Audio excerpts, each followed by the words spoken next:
Good morning. Super Typhoon Ragasa just killed at least 14 people in Taiwan, while Hong Kong braces for impact. I'm Remo, and this is the Daily Signal for September 24th, 2025. Stay tuned for the rest of the stories. Unfiltered. Now, Here are the other top stories for September 24th, 2025. Trump tells European allies, "Your countries are going to hell," in explosive UN speech. Former Philippines President Duterte officially charged with murder at the International Criminal Court. Drone sightings force Copenhagen and Oslo airports to shut down temporarily. NATO's Secretary General warns Russia directly, "We're ready for you." Israel destroys evacuated health center in Gaza City, according to medics. Over 150 countries now recognize Palestine as global statehood. Push intensifies. Moldova's president warns Kremlin is threatening their independence before critical vote. China releases dramatic footage of flight operations from new aircraft carrier Fujian. Trump addresses UN General Assembly as Palestinian statehood recognition reaches unprecedented levels. Now let's dive into each story. Taiwan is reeling this morning.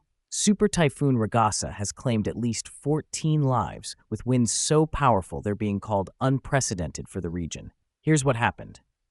The typhoon made landfall yesterday with catastrophic force, bringing down power lines, flooding entire neighborhoods, and forcing thousands into emergency shelters. But here's the concerning part. This isn't over. Hong Kong and southern China are bracing for impact right now. Millions are evacuating. Schools closed. Businesses shuttered. Emergency response teams are positioned across the region. This affects you because Taiwan produces most of the world's semiconductors. Every smartphone, every computer chip, they come from factories that are currently underwater. Expect supply chain disruptions and price increases in the coming weeks. The death toll is expected to rise as rescue teams reach more affected areas. President Trump just delivered one of the most confrontational speeches in UN history. His exact words to European allies, "Your countries are going to hell." The room went silent. Trump didn't hold back, attacking European migration policies, their green energy initiatives, and what he called their complete failures to end conflicts. This wasn't diplomatic language. This was a direct assault on America's oldest allies. Here's why this matters. These are the same countries America needs to coordinate responses to crises in Ukraine, Gaza, and China's growing military power. Trump's America First approach is creating real fractures in Western unity at the worst possible time. European leaders haven't responded yet, but diplomatic sources are calling this speech relationship ending. We're watching the potential collapse of alliances that have kept global peace for 80 years. Breaking overnight, former Philippines President Rodrigo Duterte has been formally charged with murder by the International Criminal Court. This is unprecedented. The charges stem from his infamous war on drugs that killed thousands of suspected dealers and users. The ICC says they have evidence Duterte personally ordered extrajudicial killings. We're talking about systematic murder on a massive scale. Duterte's camp is calling this political persecution, but here's the reality. This is the first time the ICC has charged a former head of state from Southeast Asia. If convicted, he faces life in prison. This sends a clear message to authoritarian leaders worldwide. You can't hide behind presidential immunity forever. Human rights organizations are calling this a watershed moment for international justice.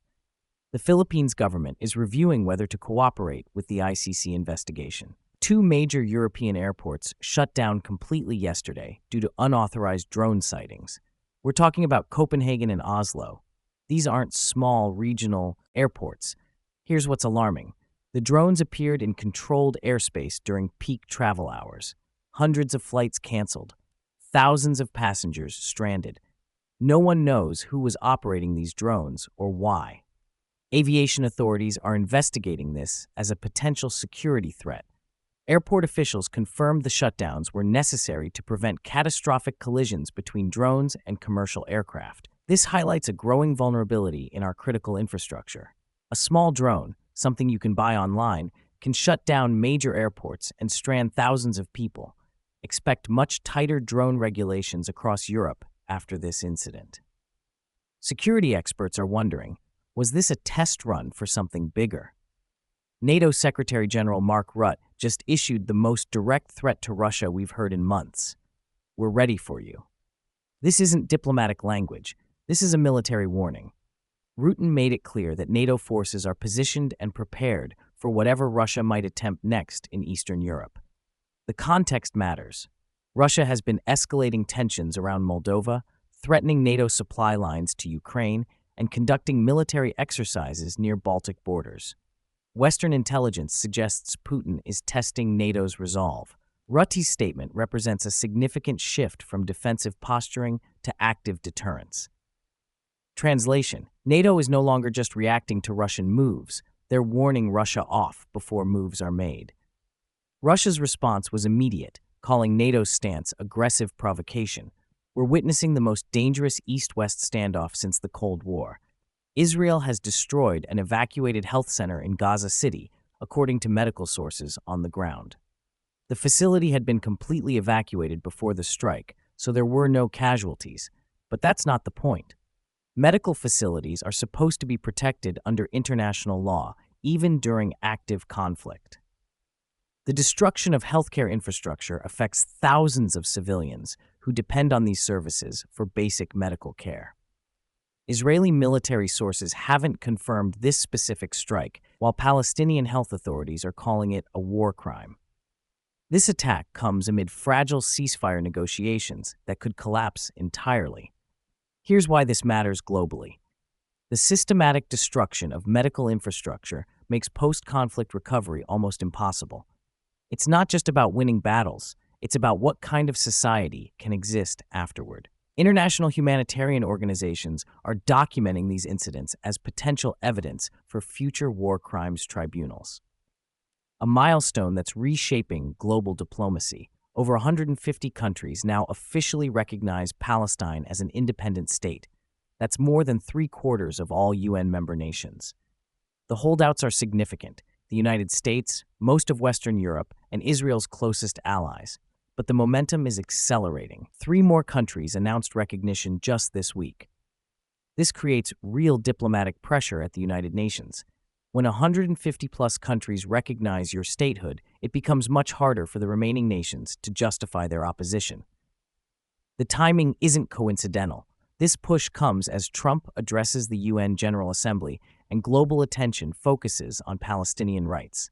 Countries that have been sitting on the fence are being forced to choose sides. For Palestinian leaders, this represents the strongest international support they've ever had. For Israeli diplomacy, it's becoming an isolation problem. Moldova's president issued a stark warning. The Kremlin is actively threatening their country's independence ahead of a critical upcoming vote. Here's the context. Moldova sits between Ukraine and Romania. It's literally on the front lines of the Russia-West confrontation. The upcoming vote likely concerns whether Moldova aligns with Europe or maintains neutrality that favors Russian interests.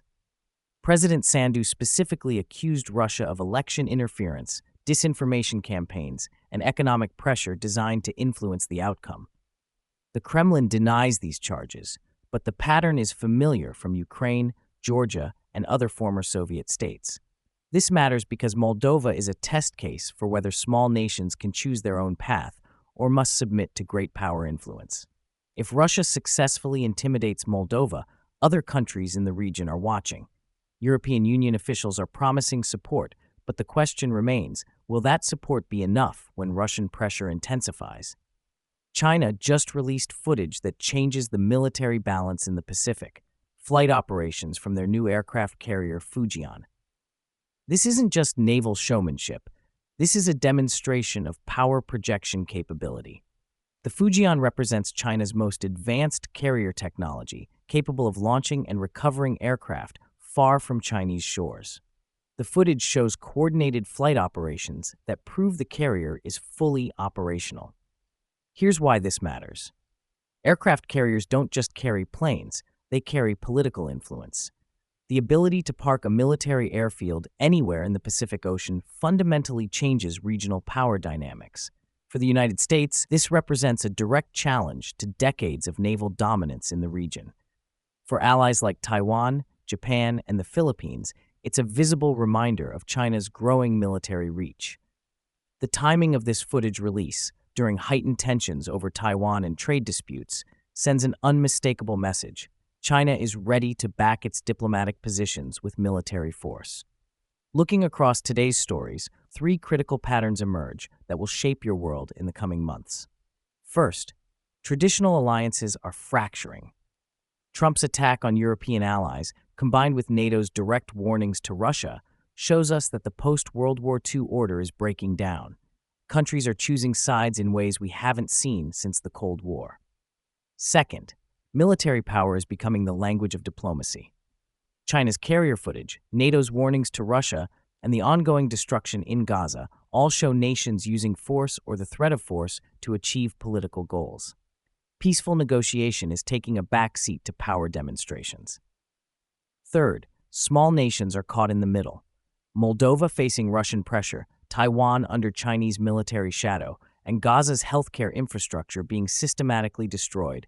These are the real victims of great power competition. What does this mean for you? Expect higher prices as supply chains face disruption from both natural disasters like Typhoon and man-made tensions affecting global trade. Expect continued volatility in international markets as political alliances shift, and expect the news cycle to remain intense as these conflicts escalate. The world is entering a period of fundamental realignment. The comfortable predictability of the past 30 years is ending. Stay informed, stay prepared, and remember that these global events will affect everything from your job prospects to the price of your groceries. This has been the Daily Signal. I'm Remo. Subscribe for tomorrow's critical updates. Share this with someone who needs to stay informed. And remember, in a world this chaotic, staying informed isn't just smart, it's survival. See you tomorrow morning. Unfiltered.